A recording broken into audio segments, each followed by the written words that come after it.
ఎంతమందికి తెలుసు అమితాబ్ బచ్చన్ గారిని ఫస్ట్ లాంచ్ చేసింది మన తెలుగు దుండి గారని?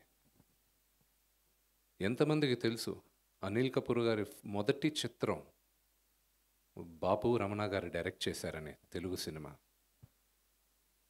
ఎంతమందికి తెలుసు స్మితా పటేల్ గారు, గిరీష్ కర్నాడ్ గారు వీళ్ళందరూ తెలుగు సినిమాలో యాక్ట్ చేశారని? తెలుగు సినిమా ఘనకీర్తి ఎప్పుడూ ప్రతి రాష్ట్రాల్లోనూ వెళ్ళి వాళ్ళందరూ ప్రూవ్ చేసుకొని వచ్చారు. అప్పట్లోనే డ్యూయల్ లాంగ్వేజెస్లో యాక్ట్ చేశారు.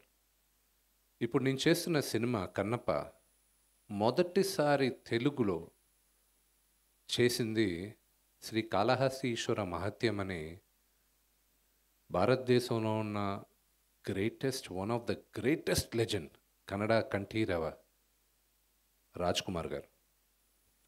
ఆయన ఫస్ట్ కన్నడ అరంగేట్రమే బేదర కన్నప్ప, ప్యారలల్గా డ్యూయల్ లాంగ్వేజ్లో తెలుగులో చేశారు. అది శ్రీకాళహస్తి ఈశ్వర మహత్యం.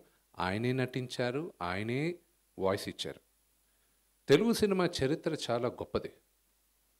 అది చెప్పుకుంటూ వెళ్తే చాలా టైం పడుతుంది.